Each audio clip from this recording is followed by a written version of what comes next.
He who fights with monsters should be careful, lest he thereby become a monster. And if thou gaze long into an abyss, the abyss will also gaze into thee.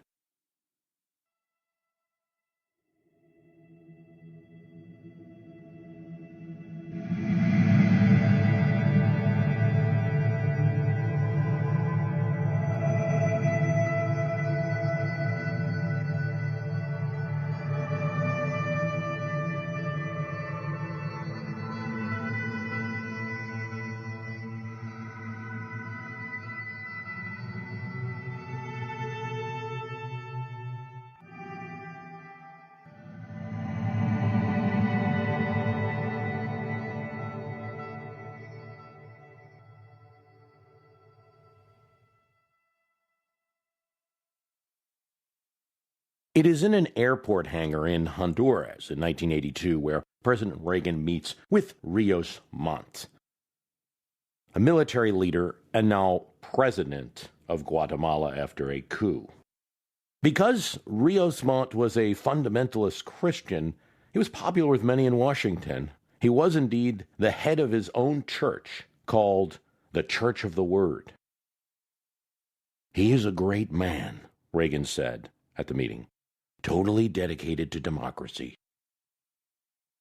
Sure, he may have taken over as dictator, but he scheduled elections next year. That pledge of an election next year was good enough for Reagan to remove all restriction on his government receiving military aid, restrictions that had been in place since 1974. You know, he was elected in 1974 and never got the chance to be president," Reagan informed reporters.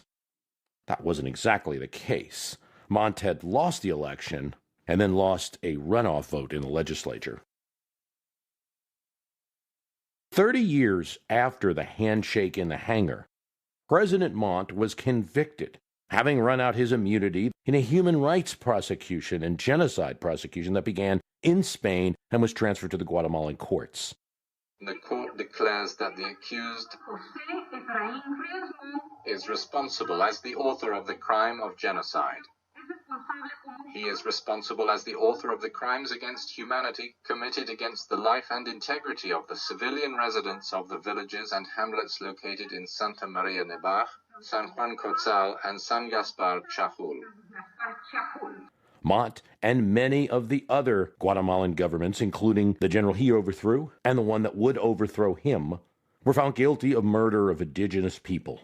Really mass slaughter and genocides of the Mayans, the descendants of the ancient and revered civilization. His policy, known as beans and guns, was responsible for these killings. Beans, allegedly, for the villages that would cooperate with he and his army. Guns for those that didn't. Rios Montt and the governments before him were responsible for tens of thousands of murders. No distinction was drawn between the guerrillas that the governments were fighting and the peaceful, neutral villages. Rios Montt had a particular type of preaching that he engaged in. He once said, "A true Christian has a machine gun in one hand and a Bible in the other." Hundreds of villages, millions were displaced. In the cities, opponents of the government, activists, professors, teachers, would end up in ditches. Likely the result of the Archivos, a special presidential death squad that was housed in the presidential palace. Guatemala is a mainly mountainous country in Central America. It was once at the heart of a remarkable Mayan civilization, flourishing till the 10th century AD. When Spanish explorers conquered the region, the Mayans became slaves in their own homeland. And they were still, in the 1980s, the underprivileged majority of Guatemalan's population. In the 70s, when the Mayans began participating in protests against the repressive government, demanding greater equality and inclusion of Mayan language and culture, the Guatemalan Army in 1980 institutes Operation Sophia. The program specifically targeted the Mayan population. Over 3 years, the Army destroys 626 villages, displace an additional 1.5 million, destroying buildings, destroying crops, slaughtering livestock, fouling water supplies, violating sacred places and cultural symbols. In 1983, 4 U.S. aid workers were killed. It was believed that that was a signal to the United States to not even engage in mild criticism of Guatemala's human rights record. Catholic priests and nuns also faced violence as they supported the rights of the Mayan people. But for Reagan, Guatemala was a concern. When he first becomes president, Reagan sends Vernon Walters to meet the previous government, this is the government of Lucas before Montt, with a memo. The secretary has sent me here to see if we can work out a way to provide material assistance to your government. We have minimized negative public statements by U.S. officials on the situation in Guatemala. We have arranged for the Commerce Department to take steps that would permit the sale of $3 million worth of military trucks and jeeps to the Guatemalan army. As we are both aware, this has not been feasible because of our internal political and legal constraints relating to the use by some elements of your security forces of deliberate and indiscriminate killing of persons not involved with the guerrilla forces. If the government is prepared for assurances that they will take steps to halt government involvement in the indiscriminate killing of political opponents, the U.S. is prepared to offer military assistance. Millions of dollars in aid was sent. Helicopters, naval patrol boats, jeeps provided to the Guatemalan government to hunt the guerrillas. Here's what a CIA declassified memo says. The commanding officers of the units have been instructed to destroy all towns and villages which are cooperating with the guerrilla army of the poor. A CIA cable described an army massacre at Cocob in the Ixal Indian Territory. A CIA source reported that the social population appeared to fully support the guerrillas, and the soldiers were forced to fire at anything that moved. When an army patrol meets resistance and takes fire from a town or village, it is assumed that the entire town is hostile, and it is subsequently destroyed. When the army encountered an empty village, it was assumed to have been supporting the EGP, and it is destroyed. It was so bad that even some staunch anti-communists in the Reagan administration, one of them Richard Childress, national security aide, objected. Here's what he said. As we move ahead on our approach to Latin America, we need to consciously address the unique problems posed by Guatemala.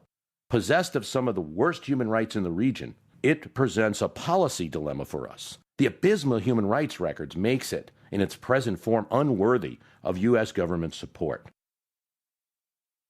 Despite the facts on the ground, the annual State Department Human Rights Survey in 1982 praised the supposedly improved human rights situation in Guatemala. The overall conduct of the armed forces had improved by late in the year.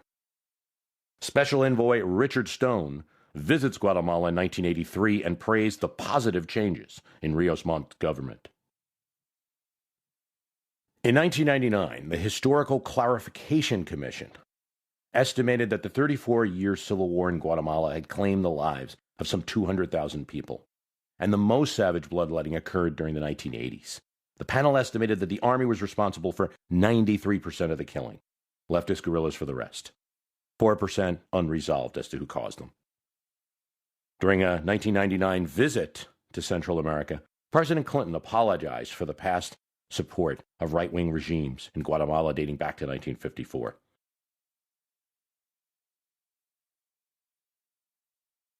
Our goal in Nicaragua is simple: peace and democracy. Our policy has consistently supported the efforts of those who seek democracy throughout Central America and who recognize that the freedom fighters are essential to that process. It should have been a signal that something was wrong with the covert ops in Central America the Reagan administration was engaging in when the administration heard from an old friend, and not in a good way. It's an act of war. For the life of me, I don't see how we're going to explain it. The letter was from Arizona Senator Barry Goldwater, and he was condemning the discovery that 3 harbors in Nicaragua, Puerto Cortino, Puerto Sandino on the Pacific coast, and El Bluff on the Atlantic, were mined. And it was carried out by Latin American commandos, but under CIA supervision, with the CIA calling the shots from a ship, at least in the Pacific ports, that was known. The president has asked us to back his foreign policy. How can we back his foreign policy when we don't know what the hell he's doing? He wrote to CIA Director William Casey. The mining was designed by the CIA to scare off shipping, to make it expensive for insurance companies. Indeed, the type of mines used were supposed to create a big light and flash, but not really do much damage. It was also expected that ships would just stop running the mines in the harbor, and that this would help to undermine the Sandinista government that had taken over Nicaragua since 1979. But ships did continue to deliver cargo, and 6, including a Soviet tanker, were damaged. Now, Goldwater was mostly upset that he wasn't informed. But when the news got out, there were many more voices of criticism to just he. Britain's Prime Minister, Margaret Thatcher, opposed the mining. It was very dangerous to international traffic on the high seas, she said. France also condemned it. Criticism on the Democratic side was expected. House Speaker Tip O'Neill: I have contended that the Reagan administration's secret war against Nicaragua was morally wrong, but now we know it's also illegal.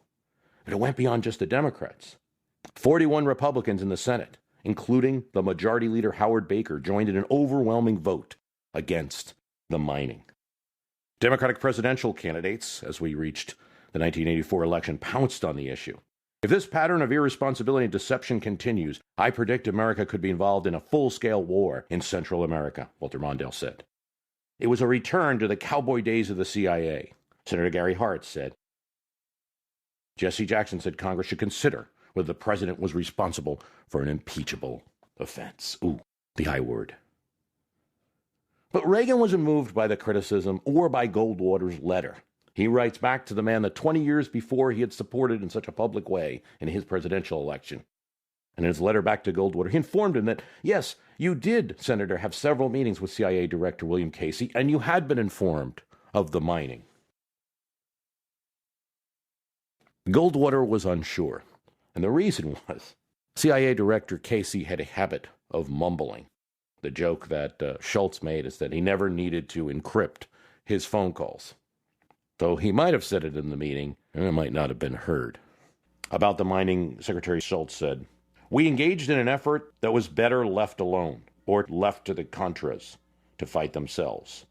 It was a political disaster for the administration. Congressman Ed Boland was the chair of the House Intelligence Committee. He was outraged by the mining.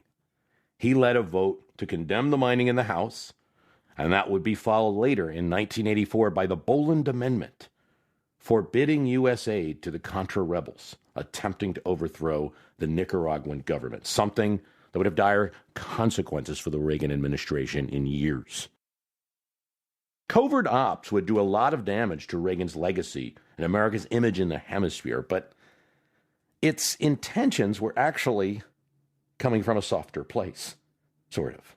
Reagan, conservative stalwart, defender of the military, wanting a military buildup in terms of missiles and equipment, did not want to send troops. He knew Americans, less than 10 years from the Vietnam withdrawal, did not want another Vietnam. This is always strong. It's still strong today. It was stronger as a feeling in the 1980s.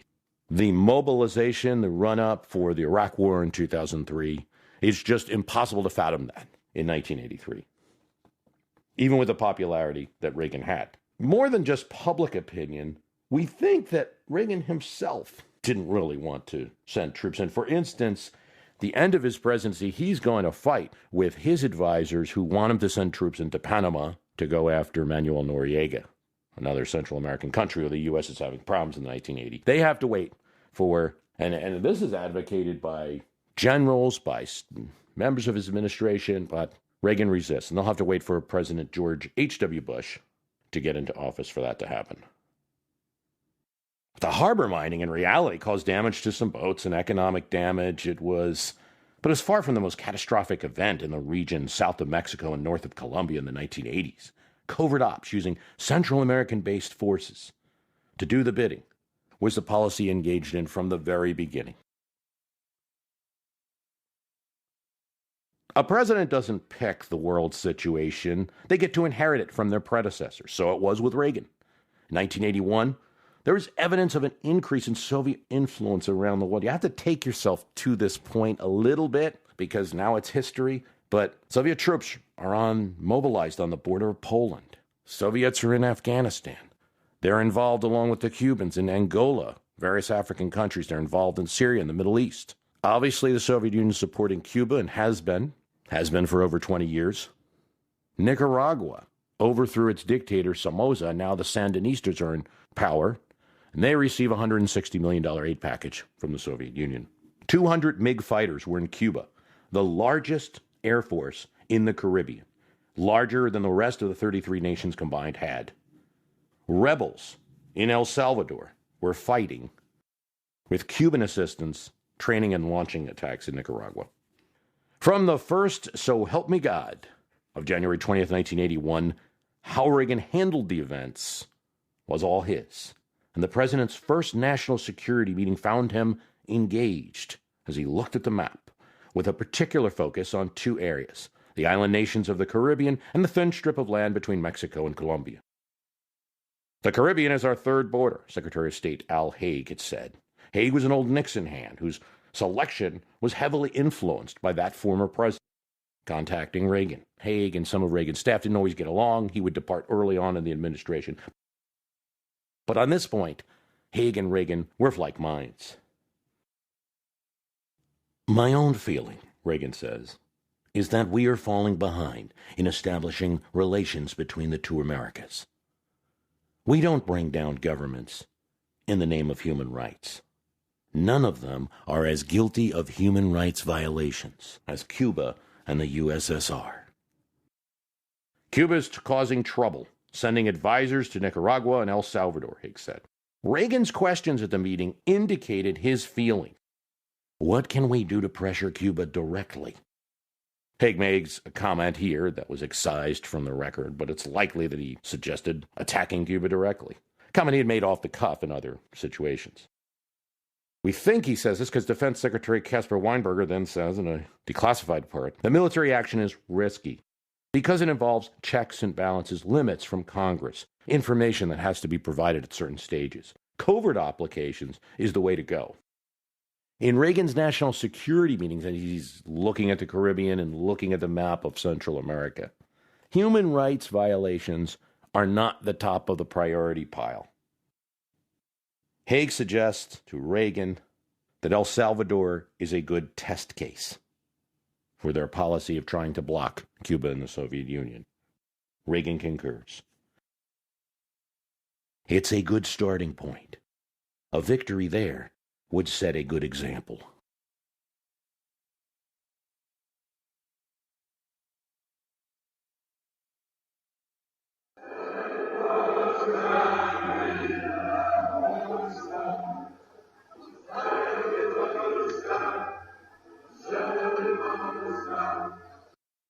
Poland represents another situation inherited from Carter.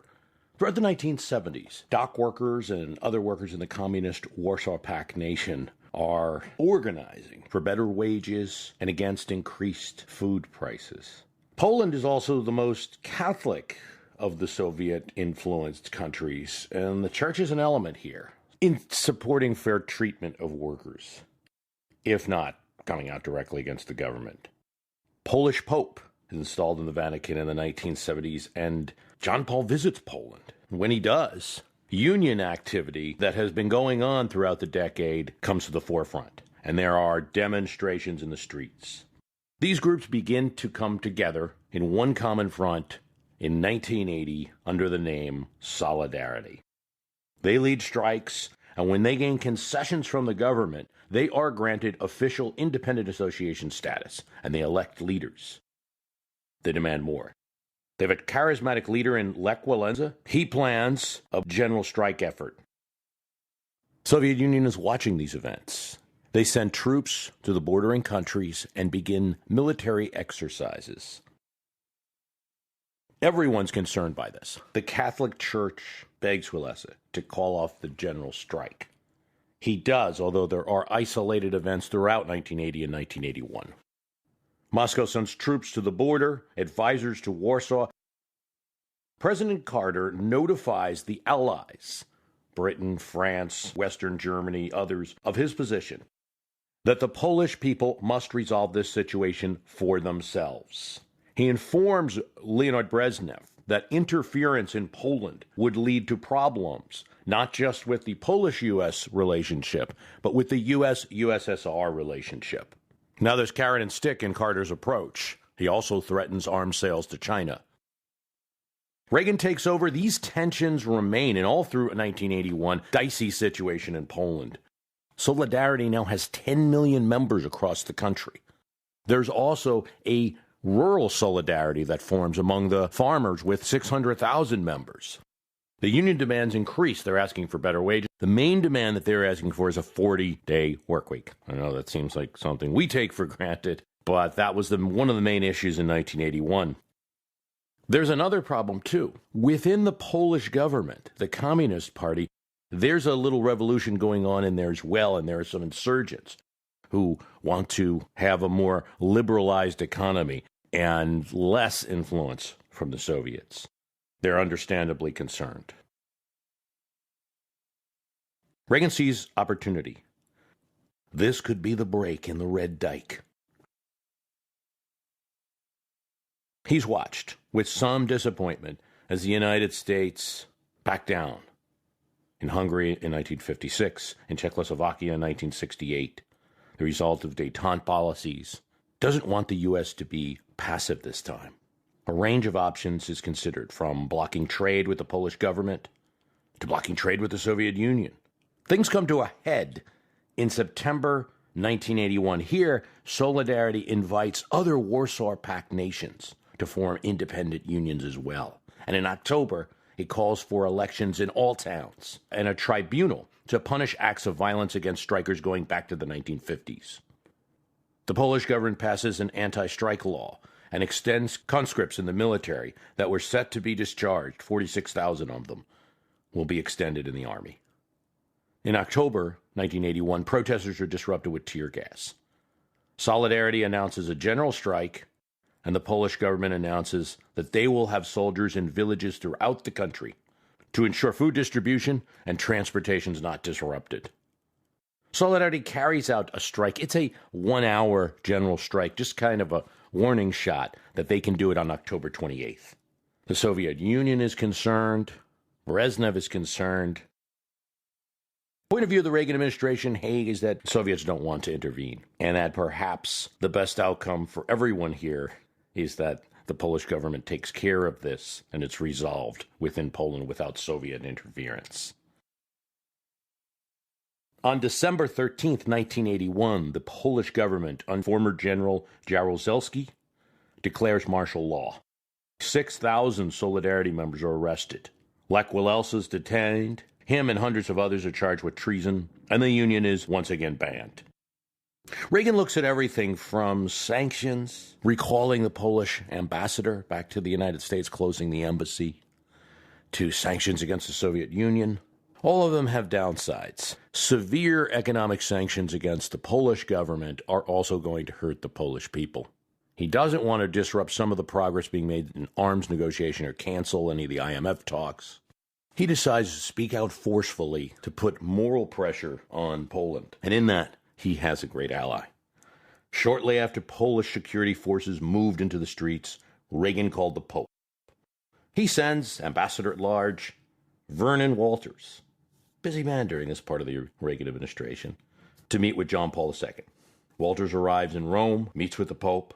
Both sides agree that they must keep Solidarity alive, that the Soviets must become the focus of an international campaign of isolation, and that the Pope has advised Lech Walesa through church channels to keep the movement operating underground, to pass the word to Solidarity's 10 million members, not to go back into the streets. Don't provoke Warsaw Pact intervention, Soviet intervention. Don't provoke civil war, but keep the flame alive. The Polish government has cut the communications between the Polish Church and the Vatican. They have some radio contact. According to Al Haig, in this crisis, the Vatican's information was absolutely better and quicker than our own in every respect. Republican Congressman Henry Hyde, who was a member of the House Intelligence Committee during this time, was appraised of some of the covert actions going on in Poland. In Poland, we did all the things that were done in countries where you want to destabilize a communist government and strengthen resistance to that. We provided the supplies and technical assistance in terms of clandestine newspapers, broadcasting, propaganda, money, organizational help, and advice. Here's what Carl Bernstein, who wrote an article in Time about this whole topic, said. William Casey, who has been vilified for aspects of his tenure as CIA chief in other areas, cannot be criticized with his instincts on Poland. In almost every city and town, underground newspapers and mimeograph bulletins appeared, challenging the state-controlled media. The church published its own newspapers. Solidarity and missives, photocopied and mimeographed on American-supplied equipment, were tacked to church bulletin boards. Stenciled posters were boldly posted on police stations and government buildings, and even on entrances to the state-controlled television center, where the Army officers broadcast the news. Meanwhile, another group comes to play. So you have the Catholic Church, you have the CIA, you have Reagan making his statements, and the labor movement in the United States, the AFL-CIO.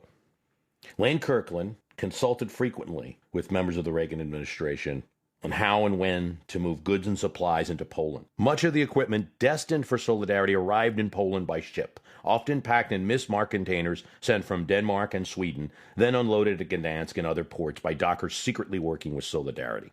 We tried to meet their specific requests, what they asked us for, and those requirements were conveyed to us through a variety of channels. They wanted communications equipment of various kinds, offset printing presses, radio equipment, things of that sort. According to administration officials, the socialist government of Sweden and Swedish labor unions played a critical role in arranging the transshipments of goods to Poland. From the Polish docks, equipment moved to its destination in trucks and private cars driven by Solidarity sympathizers, who often used churches and priests as their point of contact for deliveries and pickup.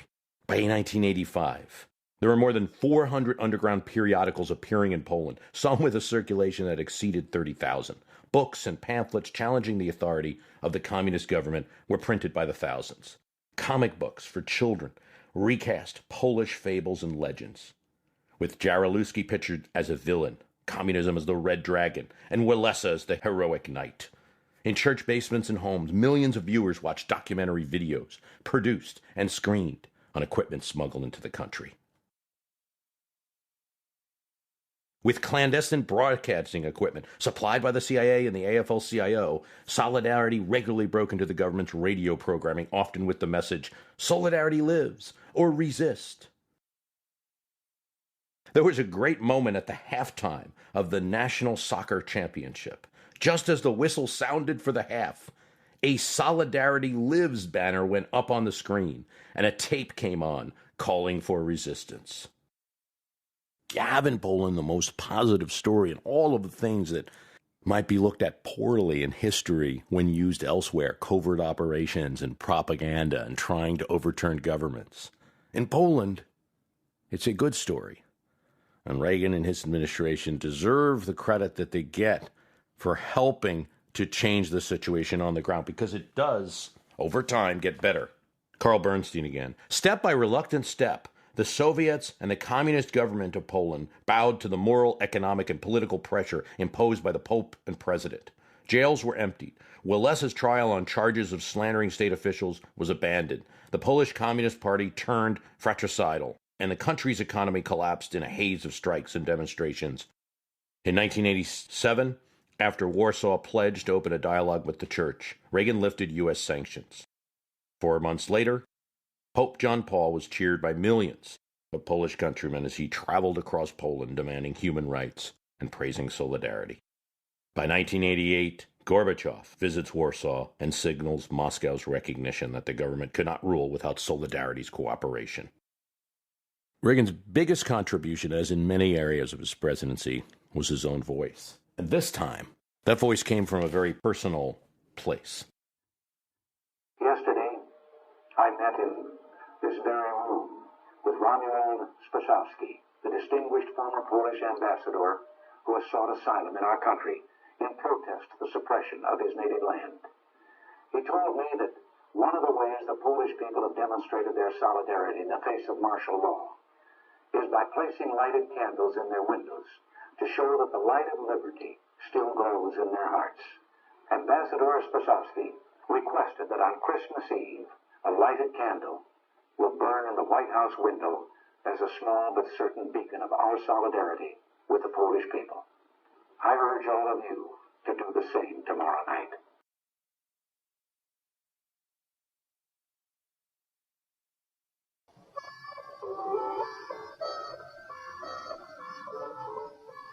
El Salvador. Its primeval beauty is alluring but deceptive.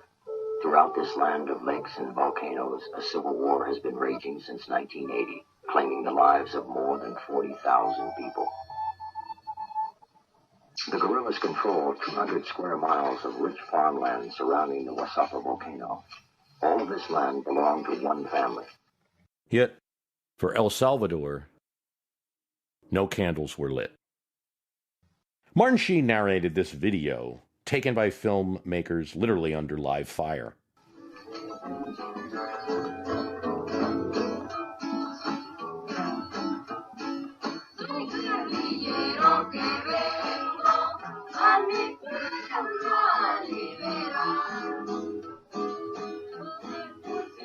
Now the guerrillas have taken over this area and have organized agricultural collectives, schools, and clinics for the 10,000 people who live here.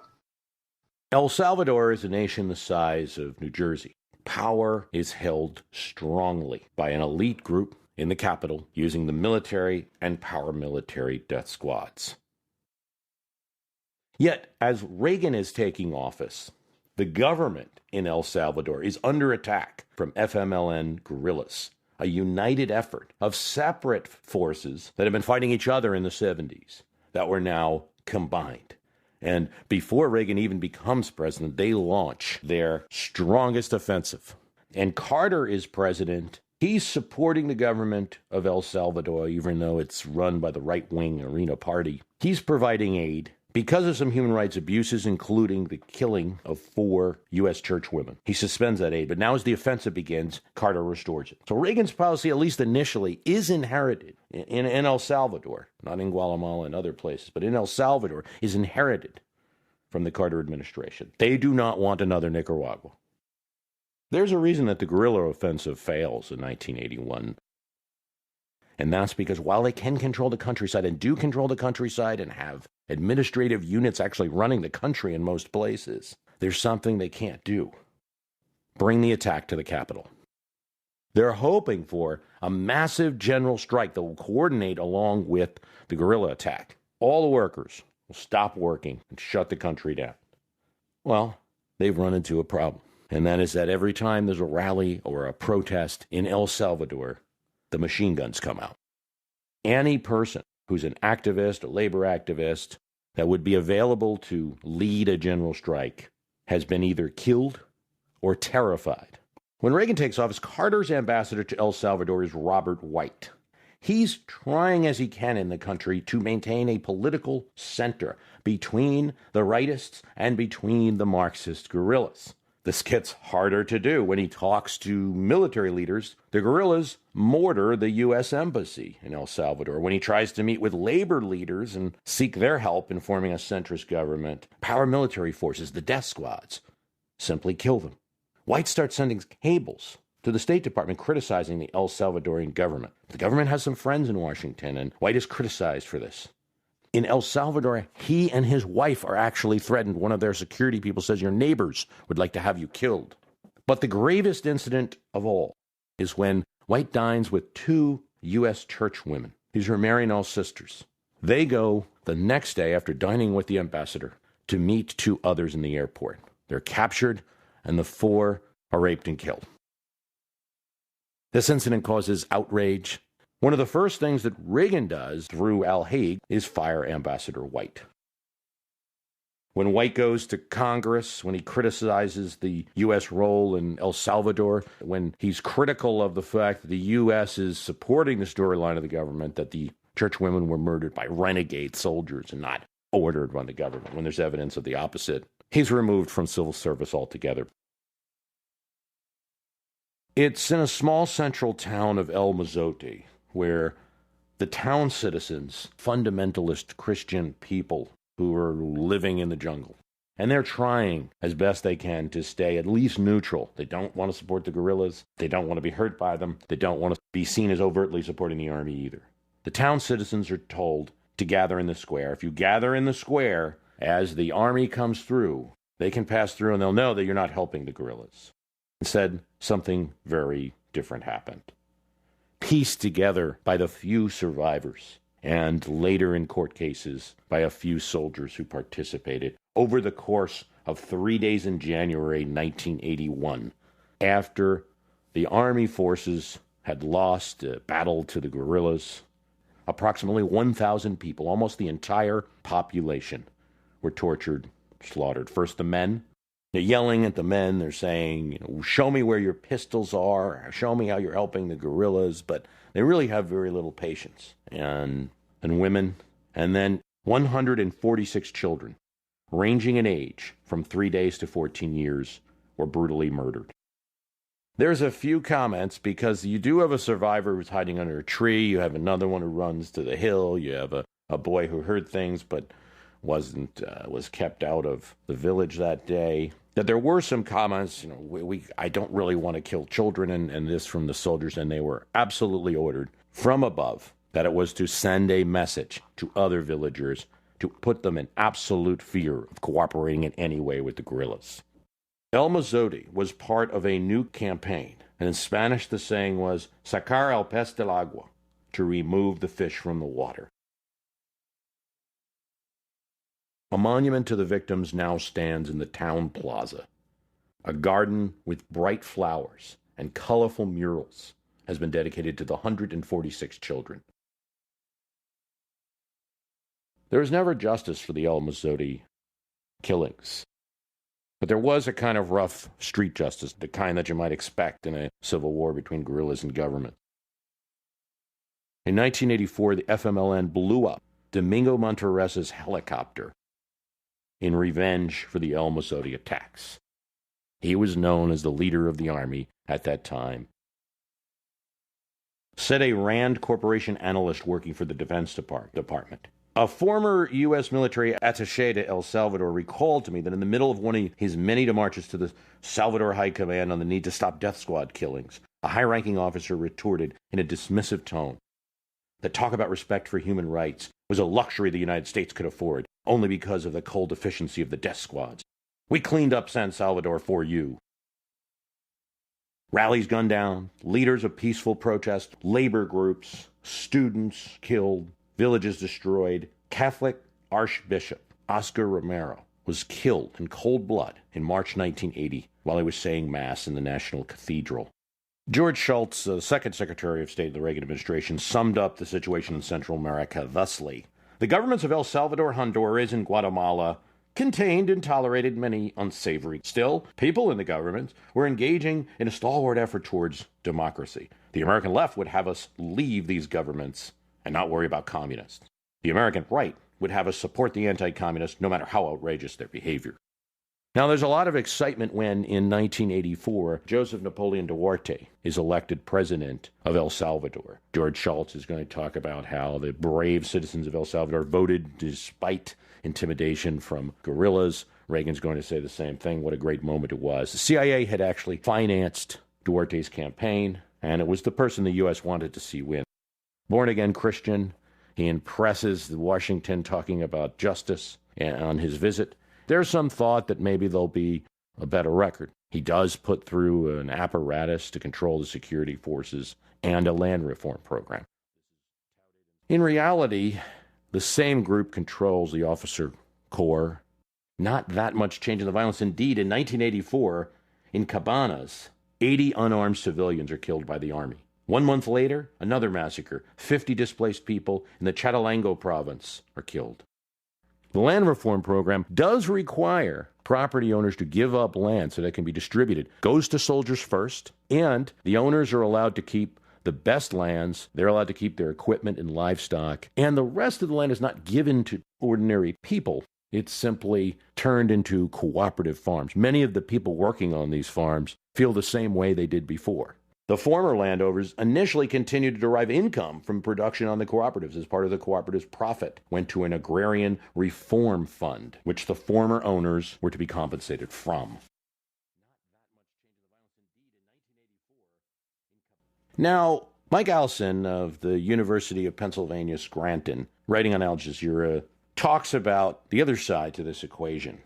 It's true, he says, the majority of human rights violations were committed by the government and security forces. But the FMLN's use of violence has been insufficiently studied. The guerrillas definitely carried out kidnappings, bombings, bank robberies during the 1970s to support their revolutionary dreams. My impression is most academics are sympathetic to the FMLN, and they have not been studied enough. They were responsible for killing at least 11 mayors in El Salvador. Here's what the Truth Commission at the end of the Civil War said about the FMLN's role. The FMLN popularized a logic of violence that led to political opponents to be defined as enemies. If there's a legacy to American policy in Central America, it is the millions of displaced residents in the countries in which the United States intervened. El Salvador sends more people to the U.S. between this period of Reagan's administration and 2010 that you would think of a country of 5 or 6 million. Guatemala too, Honduras, others. This was not incompatible with Reagan's feelings on immigration, which today look very moderate. He offered an amnesty program for immigrants that were in the United States. But it's common to think of immigration as a vacuum. But the Reagan administration's position on this issue was not just something that came out of ideology or politics, but it was also connected to their policy choices and the refugees that were stemming from this area. Colin Dweck, George Mason University professor, talks about Reagan's foreign policy to be one of pressure on the Soviet Union. He said that in the 1970s, Reagan's policy, we win, they lose. Everything that could be done to pressure the Soviets to agree to arms limitations favorable to the United States would be done. He forced Soviet leaders to make difficult choices by pressuring them across the board. Well, part of that board was Nicaragua, El Salvador, Guatemala, Honduras. He and most of the team thought that the U.S. was following rules that Moscow and Havana was not, and intervention was a one-way street until his administration. Certainly the Nicaraguan government and the FMLN rebels in El Salvador went around collecting arms from socialist countries and accepted training help. However, the release of Soviet documents and those of some of the resistance fighters since this time do indicate that there was very limited direct Soviet involvement in the region. Central America was problematic for the USSR, as for the most part, Moscow was observing sphere of influence zones. I mean, one of the things that they felt is that if the USSR got involved, sent Soviet troops to, say, Nicaragua or El Salvador, the U.S. would probably be invading soon. This is what they thought was going to happen. And this would be getting Soviet troops. And thus getting involved would be a problem. They refused an offer that Daniel Ortega in Nicaragua made for bases. Too much commitment. They already had influence in Cuba. That being said, they were happy to allow the United States to get involved and mired in this region as they were getting involved and mired in Afghanistan. And we don't know what might have happened in terms of Soviet involvement, how they might have changed their strategy if a communist nation took over in El Salvador. Just because they didn't get involved in the current situation, despite Reagan's visions, doesn't mean that they would not have if the situation changed. Similar to the Afghanistan situation. It may have been involved, it may have involved now, as it's known, that the Soviets got involved to honor Brezhnev's commitment to a slain leader, and not really to establish a forward base, even though that's what the U.S. thought. It doesn't mean that they couldn't have done it, couldn't have been seeking to do that as the situation changed there either. Same here in Central America. There's another point to make, back to what Colin Dweck says. For instance, Reagan's pressure politics. Absolutely no quarter allowed anywhere maybe helped along the Cold War's end. Would you have that if another communist nation was established in the Western Hemisphere? Reagan thought that it was directly related. One of the things he's going to say is if they don't win in El Salvador, how are they going to win in Geneva, at the summits? Same logic Eisenhower, Kennedy used in the 60s. Show weakness anywhere and the Soviets will be in Berlin. Yet, for a good number of Americans, it's not the 1960s anymore. The nation had moved beyond the simplistic domino theory and Ronald Reagan's Central American gambit, ignoring hundreds of thousands of killings, to eliminate one small extra piece is absolutely of the Cold War plan is absolutely in a sparsely populated area in countries that had no more than 20 million, 75,000 people possibly that could be armed. It was always debated Central America during the age. There were protests from the national councils of churches. Democrats opposed it in Congress. There were protesters at Elliott Abrams' house and other officials. Chris Dodd responded to Reagan's Central American speech, talking about death squads in El Salvador. The media focused on human rights. It wasn't all hidden, though much of the real story didn't come out until the 1990s. But I think you have that other side there. Did it add to the Cold War win? On one hand, and if it did, wasn't it right to do absolutely everything to keep the game up? And on the other hand, Central America is one of those topics that's just absolutely horrific for most Americans to think about, and for most opponents of Reagan, it's one of the bitter legacies. The president hated disharmony and didn't want to hear about it. Conflict involved personalities. Reagan was some kind of remote king, absent from those debates. Jeane Kirkpatrick, Ambassador to the United Nations, Reagan administration. The series is entitled A Dozen Ronald Reagans, and the promise of what I'm doing here is to uncover how many different aspects that there are of Ronald Reagan and perceptions of him with varying degrees of likely accuracy. One of these perceptions is what I call the distant delegator, that Reagan at best simply trusted his lieutenants and let them go, that it was a kind of phone it in or set it and forget it presidency. He was delegating and not involved. Especially given his experience being as a movie actor, a TV personality, it's led to a perception that he wasn't making decisions. Certainly there's ample evidence that Reagan was not on the surface a detailed man. Bobby Inman, an early deputy national security aide, noted how he'd nod in meetings, even when there was no one saying anything to agree to. James Baker, first chief of staff, talked about how after a Group 7 summit, Baker drops off a briefing book, and the next day, it's on the same spot on the table, untouched. "Sorry, Jim. Sound of Music was on last night," Reagan said. Tip O'Neill arrived for a meeting at the White House at 7 and was shocked to hear that the president wasn't up yet.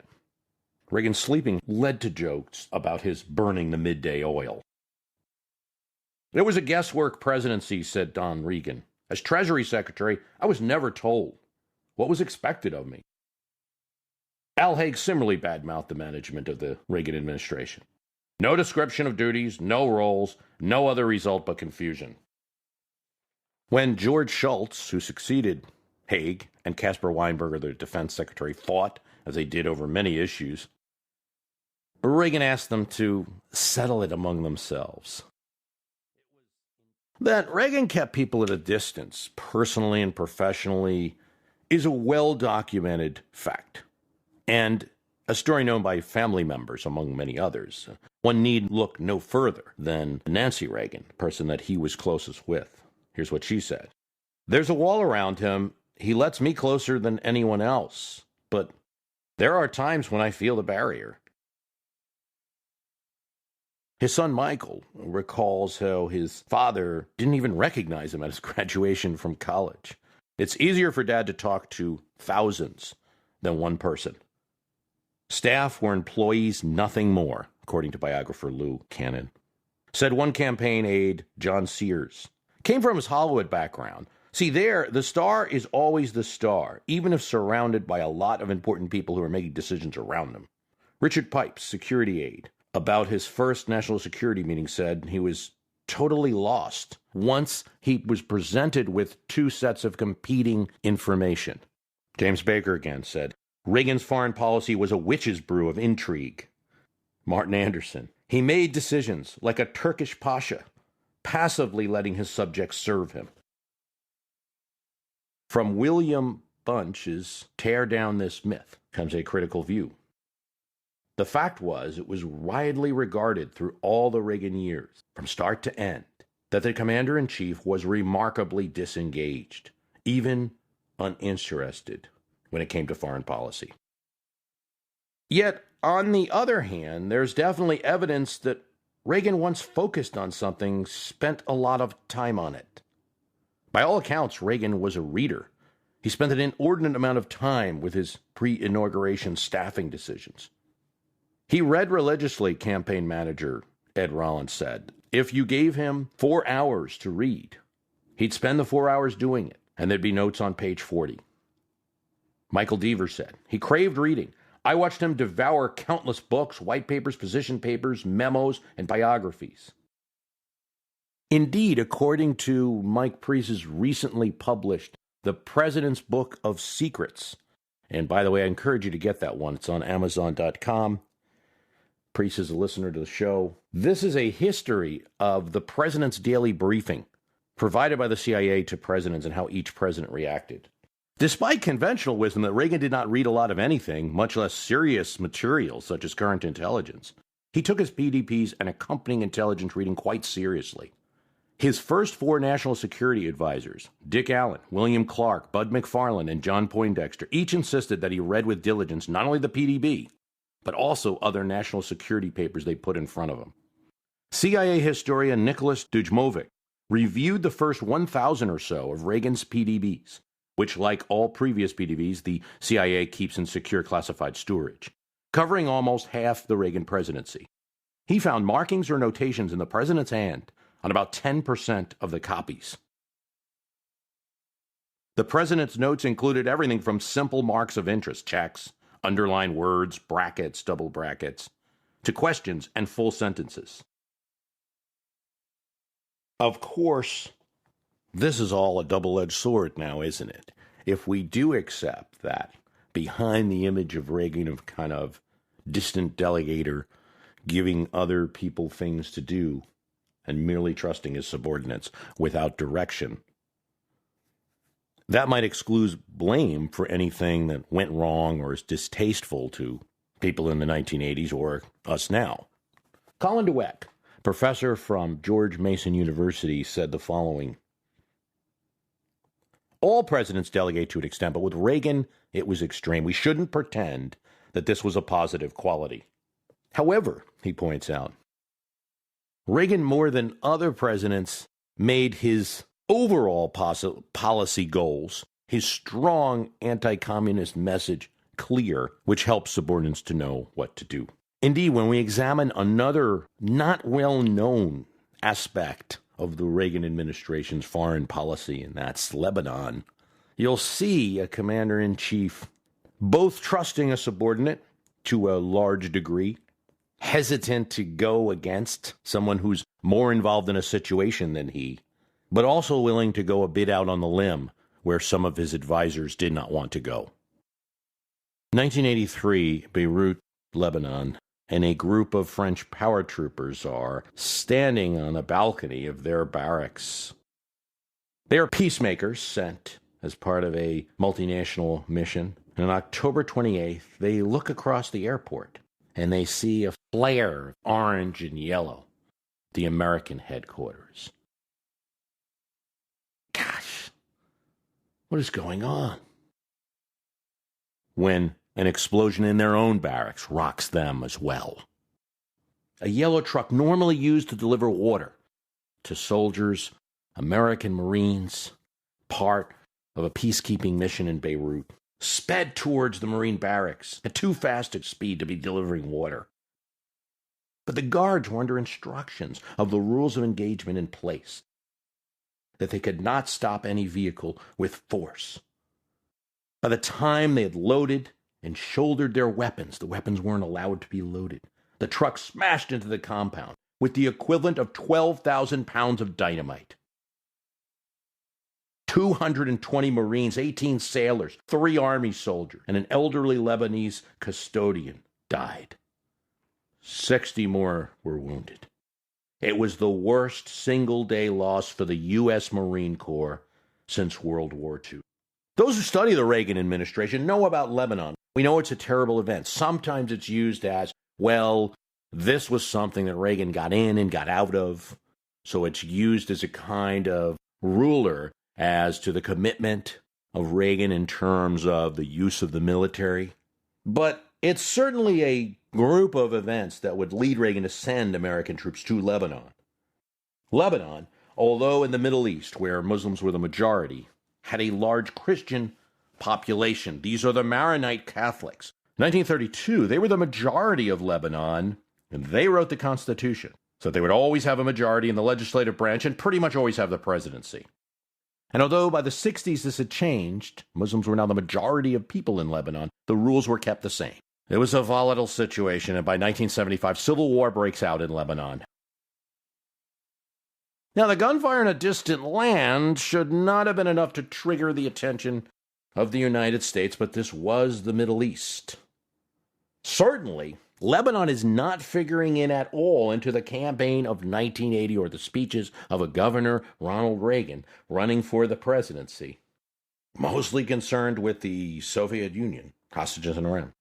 By 1982, 100,000 people had died.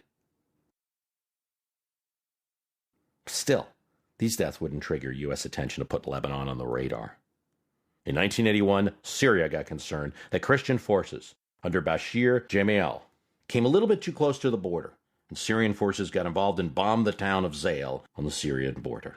This nation, the size of Connecticut, this vacant lot in the Middle East, was now troubling its neighbors. Israel got concerned that there would be another hostile country on its borders, as Syria got involved. Now with Israel and Syria both firing, this got the attention now of the Reagan administration. He sends Philip Habib, a veteran of the State Department in the Middle East, to negotiate a ceasefire. Habib got it. And in doing so, earned the respect of President Reagan. But Syria and Israel were not the only problem. Now the PLO, the Palestinian Liberation Organization under Yasser Arafat, gets involved. They begin attacks in Galilee, where Israeli citizens are living. Israel now claims casus belli and enters Lebanon to make war with the Palestine Liberation Organization. This puts Reagan in a predicament. President Reagan had been a supporter of Israel, since he was a liberal Democrat for human rights reasons. As a conservative Republican, he felt Israel was important to support as it was critical to U.S. security now. This situation was a little different and ran into some other concerns with the Reagan administration. The images of the raid played badly on TV. The PLO headquarters may have been hit, but so were civilians, and the pictures of bodies being pulled from the rubble didn't look good on TV for a president that was ultimately concerned with how things looked on TV. Reagan sends Habib to negotiate an Israeli PLO ceasefire now. This is a bit tougher and required support from Saudi Arabia. But Habib gets it done temporarily and again earns the gratitude of President Reagan for a diplomatic job well done. For about a year, there's a ceasefire in effect. Lebanon would be cool and off American radar.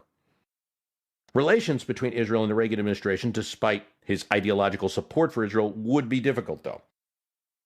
When American companies sought to sell AWACS aircrafts, this was a special, powerful surveillance aircraft to Saudi Arabia, the Prime Minister of Israel, Menachem Begin, opposed it. Begin came to Washington, met with Reagan, and discussing the point with Reagan said he would go no further. He wouldn't make any public statement. At least that's what the Reagan aides said. Then he goes to the Capitol, lobbies congressmen, and goes on American TV with a statement against the AWACS sale. Reagan wasn't happy. His personal credibility was on the line. Wouldn't allow this nation to tell America what to do, even a nation like Israel that we supported. Some are not sure if Begin didn't make this TV speech, if Reagan would have got involved in it. Then Israel annexes the Golan Heights. This is an area they had won in the 1967 Six-Day War. Now they annex it, and pushing this through after tensions were supposed to be soothed and momentum towards peace after the Camp David Accords was a belligerent step to many eyes. Caspar Weinberger, Reagan's Secretary of Defense, pushed Reagan to cancel $300 million in defense contracts with Israel. Begin didn't like this. Calls in the U.S. ambassador, tells him, we're not a vassal state. We're not a banana republic. We won't be pushed around.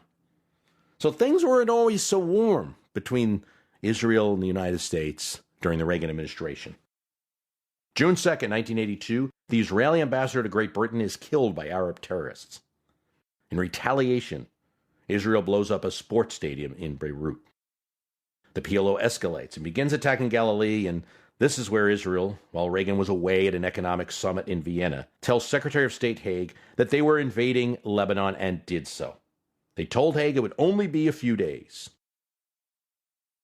Boy, this guy makes it hard to be your friend, Reagan would later say to aides of Menachem Begin. Under Ariel Sharon, Israel's forces would destroy Syrian air power and its surface-to-air missiles in Lebanon. The Israeli Defense Forces would then march to Beirut. Reagan asked for a truce. Begin gave him 2 days. But in the meantime, the idea of surrounding Beirut to prevent supplies and more fighters from coming in to help the PLO fighters that were there became attractive. Reports that there were some 500,000 civilians living in the western part of Beirut, the Muslim side, and about 20,000 PLO fighters came in. Israel's goals, as stated, were to capture or eliminate in one way or another the fighters. But then they began bombing East Beirut. And the images of the bombing were captured on American TV. Menachem Begin was summoned, ordered really to the White House. Not the friendliest of visits. Mad about the AWACS sale and Begin's lobbying, Reagan was not warm. He read the U.S. position from an index card. You're a world leader, and you're getting read to by Reagan on one of his index cards?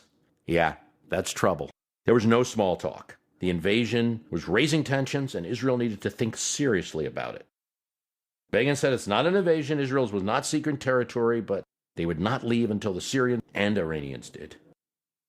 There's a press conference. Reagan and Begin get out. He was considering letting Begin walk out alone for, and he regretted later that he didn't just do that. Begin uses the moment of the press conference to imply that America's supporting Israel's invasion. He calls Reagan my friend, innocent enough. Said the discussion was fruitful where clearly it hadn't been. Then he stated his view that the Israeli war effort wasn't an invasion. Israel sought no territory. The TV image of the two together, Begin and Reagan, implied support. Headlines would say the next day, Reagan backs Israel. When a few days later, massive bombardment of Beirut would begin, it looked like the U.S. supported the effort. They did not. They condemned it. But the State Department press releases on the matter rank hollow next to the two leaders standing together. Reagan sends in Philip Habib again, his man, to cool off the tension, stop the fighting, get the images off TV. It was here, in a panicked moment, here in the moments of a low-level diplomat, the U.S. forces were proposed. It wasn't Reagan, it wasn't the State Department, it wasn't the Defense Secretary. It was Philip Habib, at first. Israel wanted the PLO fighters out of Beirut and out of Lebanon, away from the Israeli border. They could get them out themselves, or eliminate them themselves using their IDF forces, which had surrounded the city, or they could allow a trusted ally to do it. They could even accept the Syrians taking the PLO fighters away to Syria. But they had to be out of this Connecticut-sized country on Israel's borders. That was their position. So in order to get the ceasefire that Habib wanted, there had to be some neutral party enforcing. Habib agreed to a small U.S. force. And of course, since Habib couldn't really agree to that, he got the commander-in-chief Reagan to agree in principle. This shows you a bit about Reagan's leadership style. You know, he trusted Habib. Habib had a couple successes. And he gave his subordinates some leeway here. Didn't like going against them when they had something, in mid-action. But Reagan was out a bit of a limb with his envoy. Caspar Weinberger, Defense Secretary, didn't like this plan. The Joint Chiefs didn't like it, felt it was unwise. Reagan thought he might be able to negotiate a final deal, maybe not send troops at all, so he agrees in principle. This is where Israeli newspapers leak the story now, and the U.S. participation. Leaking it, they felt, might turn American opinion against the peacekeeping effort and kill the plan. Sending American troops in a post-Vietnam world, not a popular thing. They had miscalculated if that was what they intended to get from Reagan. Had the opposite effect. America was now committed. Reagan was outed, and other people moved on the plan as well once it was public. France offers to help. They have a colonial legacy in this country. Newspaper editorials supported Reagan's move. And probably just as convincing as all of these things, the Soviet Union came out against it. But despite all this, the plan was still just in a talking phase until the fall of 1982. It's then, in August, that Israel resumes bombing. Public opinion would turn against Israel in the world. It would be one of the lowest moments for world opinion of Israel. Public opinion was also turning against the invasion in Israel itself, where 300,000 people marched through Tel Aviv to protest it. It was at this moment, the bombing on the TV each night, that Michael Deaver, again, one of these key Reagan aides, really his most trusted, marched into the Oval Office and said, "I can't be part of this. You're the only person in the world who can stop the bombing," Deaver says to Reagan. "You must call Begin." Deaver's advice mattered to Reagan, and he immediately responded, "Get Begin on the phone." Deaver wasn't alone in his feelings. Secretary of State Shultz, new secretary appointed after the resignation of Alexander Haig, agreed as well. Then what followed is a tense phone call between Reagan and the Prime Minister. "Menachem," Reagan said, "this is a holocaust. It must stop." Begin responds angrily at that. "I know very well what a holocaust is," he says. But he also got the message. Reagan was mad he wasn't fooling around. 20 minutes later, Prime Minister of Israel comes back on the line, said he ordered a ceasefire, and removed Sharon from command. Now, there's a price to this ceasefire. A multinational force would be needed. Someone would have to enforce the ceasefire, and so 800 U.S. Marines and 350 French paratroopers flew to Beirut. Very tense situation. Hundreds of Marines, between 30,000 Israeli defense forces, at least 15,000 Syrian and PLO fighters. Keeping the peace between these two hostile forces was not easy, particularly when one of these hostile forces at the time was Israel, despite being our ally, despite our support for Israel. There were incidents of harassment of U.S. soldiers. There were a few times American troops were even fired on. A lot of trouble clearing Israeli mines that were delivered to Israel by the U.S. and then supposed to be for their defense and not to be used in Lebanon. Soldiers had to end up removing them. The multinational force was cramping the style of the Israelis. They were used to walking around West Beirut as they saw fit. Now Americans and the French had to stop them from doing so, restrict their movement. You know, when you look at what's happened since then and how a particular Republican president's approach policy, it just seems so unlike. It seems so like kind of wonky, kind of a nation-building type approach, a UN type approach, not usually what the Americans engage in. Seems like a flawed plan. Yet, it works to a degree. The fighting in Beirut stops. In fact, it looks like a masterstroke for President Reagan. He sought to cement it by proposing now a broader peace plan, building on what President Carter's Camp David Accord had achieved. Providing for Palestinian citizenship, providing for Israel to give up the 1967 war gains, and brokering peace through King Hussein of Jordan. Israel's not pleased with this, but in Lebanon, at least, with a multinational force in place, they get what they wanted. Bashir Gemayel, the Christian leader, friendly to Israel, is installed as president. Yet this is still one of the first major U.S. military operations since Vietnam, and public opinion is touchy. The Defense Department, again, Joint Chiefs wary, they wanted to end it, and end it on a 30-day timetable.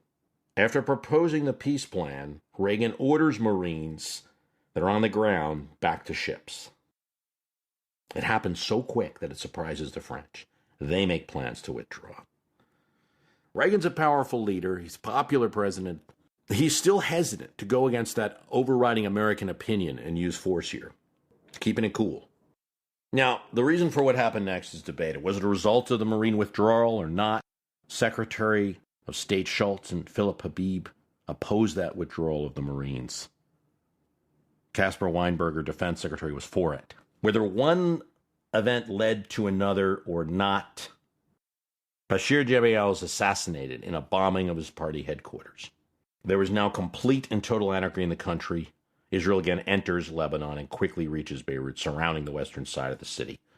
For 60 hours, the Christian militia, fresh off the assassination of their leader, is mysteriously allowed in, but they're blocking anyone else from coming in.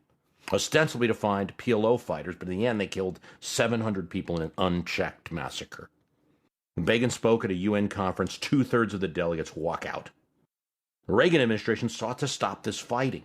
In order to do it, a new multinational force was needed, this one for a longer stay, and now 1,500 American soldiers. The new multinational force has some success. Jamiel's brother is installed by the Christian majority in the assembly. The Lebanese army is established, led by Christians, but with some Muslim participation. In an event that would be difficult to imagine happening today, U.S. Marines were cheered as they entered Beirut. These Americans and French were their only hope, perhaps. Reagan saw Lebanon as the new milestone. America, he said, was back. We've closed the book on a long, dark period of failure and self-doubt and set a new course. From fall 82 to spring 83, at least in terms of Lebanon being on American radar. But gradually, the new government was seen by Muslims as a puppet state for Israel. Americans came to be viewed as supporting the status quo. In May, our embassy in Beirut was bombed.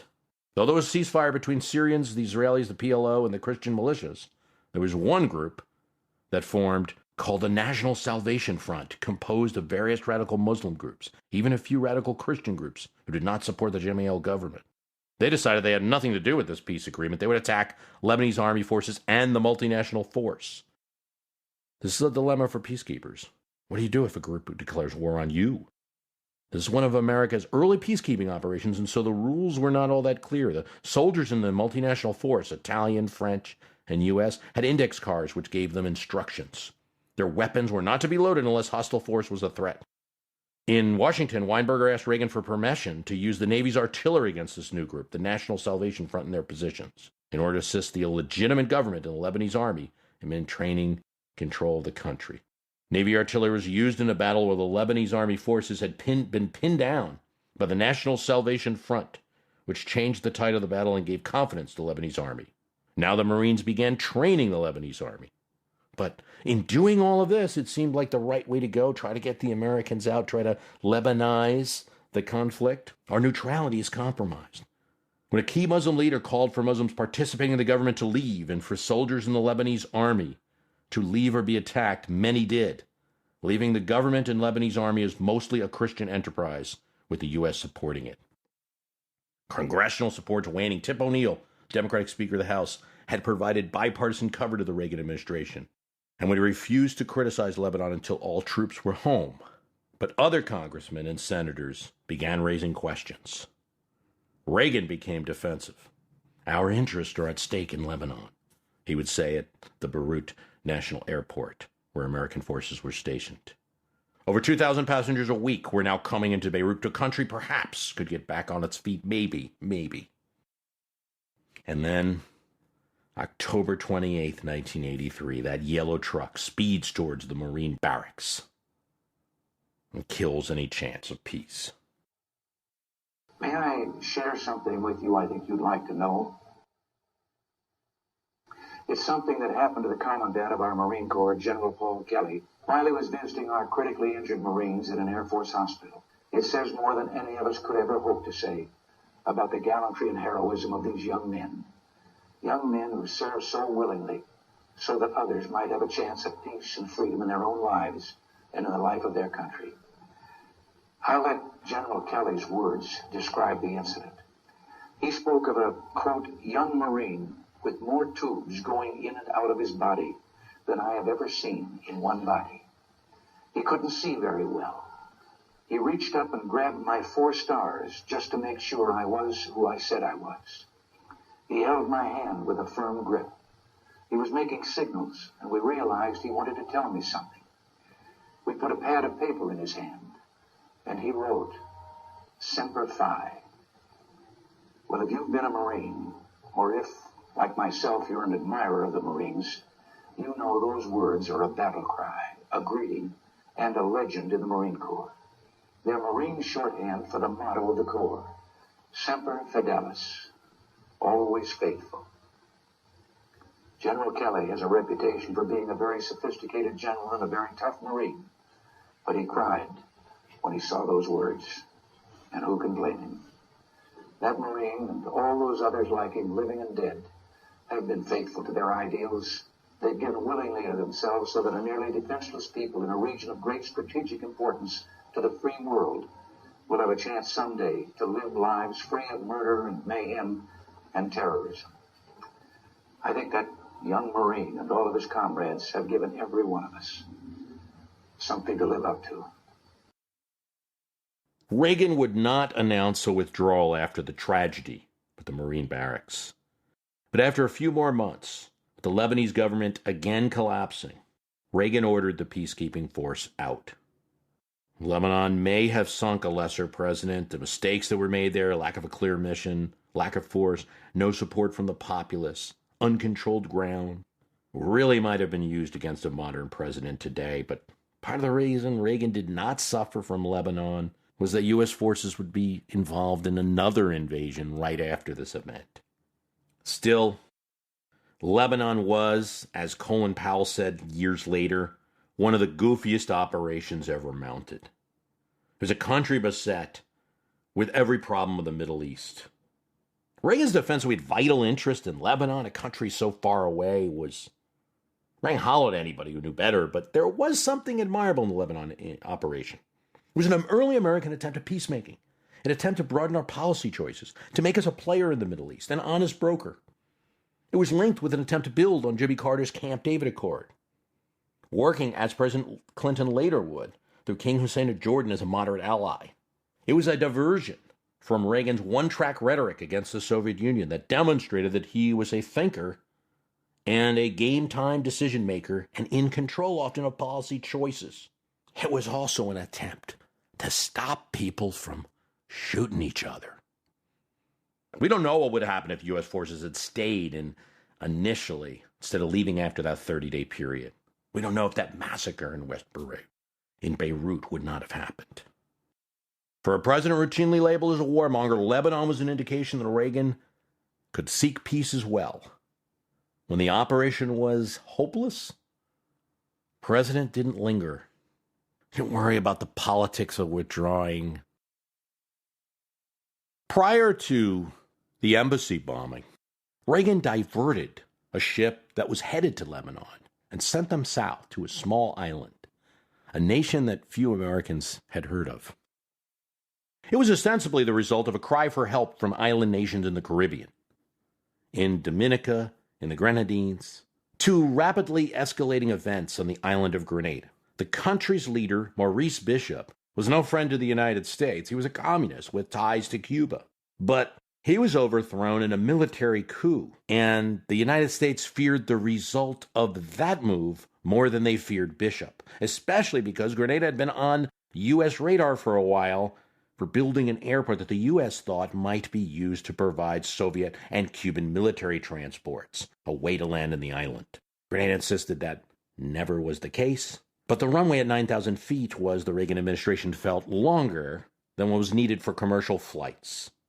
The British were helping to build the airport, but so were Cuban construction workers, which the CIA felt workers and soldiers at the same time. On October 25, 1983, 0500, American forces left from Barbados and invaded the island in an operation dubbed Urgent Fury. 7,000 troops stormed the island and secured a medical school where Americans went to study. It was feared they might be taken as hostages. They drew fire from both the Grenadian forces loyal to the coup and from some Cubans. Though the invasion was the first significant hostile use of U.S. forces since Vietnam, the operation was never seriously contested. It did take a few days, and reinforcements would have to be called off ships. There turned out to be 2 medical campuses, not just one as original thought, poor planning. Media were blocked. When they did land, they found less weapons in the island and half-empty warehouses that had been claimed previously to be full of weapons. There were disputes as to how many Cubans were actually on the island, though there certainly were Cubans, and there certainly were Cubans firing on American troops. There were 18 soldiers lost. Some were friendly fire casualties. There's the indiscriminate bombing of an insane asylum where inmates there were killed. But the questions surrounding Grenada were about the motives. Was it to cover up that loss in Lebanon? Well, Reagan had ordered the ship to the island before the explosion. And the Caribbean governments did ask for help, the ones surrounding the island. On the other hand, these governments were strong allies. And Margaret Thatcher and the British government opposed the invasion. It led to a bitter phone call between Reagan and Thatcher, normally allies. Thatcher on BBC said, "If you're going to pronounce a new law that wherever there is communism, imposed against the will of the people than the U.S. shall enter, then we are going to have really terrible wars in the world. An isolated case? Or did Margaret Thatcher help to cool off any future ambitions the Reagan administration may have had? Reagan, in a meeting with congressional leaders, referred to the day when the people of Lebanon will welcome us. But the meeting was about Grenada, leading Tip O'Neill and others to believe that Grenada was really about Lebanon. Were the students really in danger? The first round of students interviewed on Ted Koppel's Nightline said they didn't feel harmed at all. But that contention was destroyed when a group of students hissed the tarmac at the airport upon arriving in the United States, having been rescued. But the second campus, where Americans were trapped during the day of invasion, was never harmed. George Shultz thinks the invasion was important, that it sent a message. He notes how in Suriname, they were worried about the leader joining up with Cuba, and he broke off those relations after Grenada. Nicaragua contacts the ambassador, the U.S. ambassador, to say, hey, if you ever need to evacuate Americans here, let's set up a process. They want to avoid a justification for an invasion. It sent a signal. And if a country goes nose to nose with Uncle Sam under Reagan's administration, Schultz said, Castro would not or could not come to the rescue. For Tip O'Neill, former Speaker of the House, he saw it as a blatant starting point. They're going to use this as practice for invading Nicaragua, O'Neill felt. Grenada was condemned by Britain, as we mentioned, condemned by most of the nations of the world. There was an overwhelming vote in the United Nations against it. That did not spoil my breakfast, Reagan said.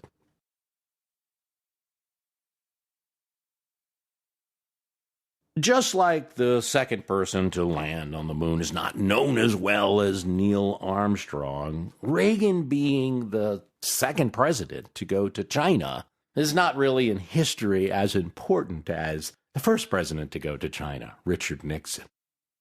But I believe given where we are today with China, 2016, the amount of trade we do, the amount of treasury bonds that they own, and the amount of things that we buy from China, Reagan becomes an important president because it's under his administration where trade with China gets serious. Yes, we'd had a bit of the thawing of the relations under Nixon, the normalizing of relations under Carter. It's in 1984, during Reagan's administration, where the U.S. becomes China's third largest trading partner, second to Japan and Hong Kong, which at that time was a British colony. China is using the proximity of Hong Kong and creating a special economic zone under their leader Deng Xiaoping to trade with the West. China's GDP goes up 10% a year in the 1980s. Foreign trade triples from $20 billion to $60 billion between 1978 and 1985. During that same time, it goes from $1 billion to $7 billion with the U.S. U.S. companies enter the country: H.J. Heinz, American Express, Coca-Cola, Kodak, Nabisco, Bell South. In 1986, there's also a turning point. The U.S. enters a $1 billion trade deficit with China, and that continues today. By the end of Reagan's presidency, trade has increased 10 times. The combo of Reagan's economic diplomacy and Chinese economic reforms using Hong Kong as a third party leads to this result.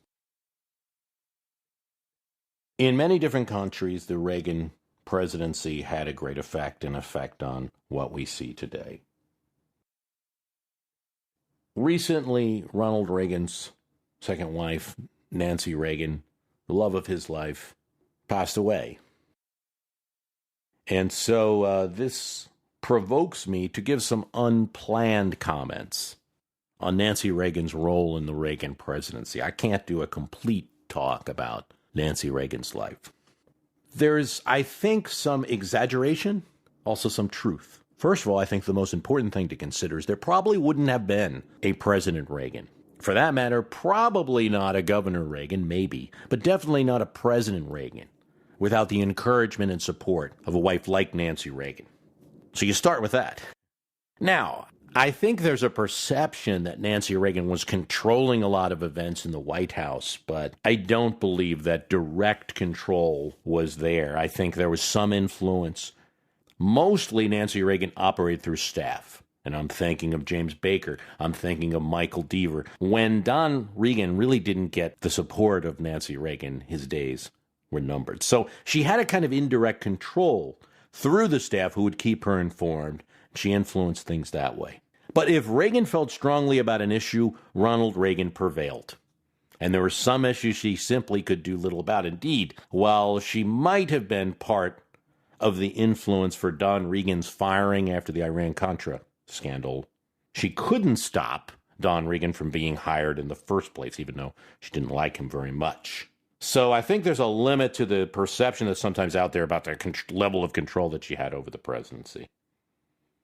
Now, how about all that astrology? Well, Michael Deaver does recount how Nancy Reagan did try to get him to change times of flights for astrological reasons. I don't think the presidency was run on astrology or anything like that. And most importantly in all of this is I believe Nancy Reagan's biggest contribution is that she pushed her husband towards better relations with the Soviets.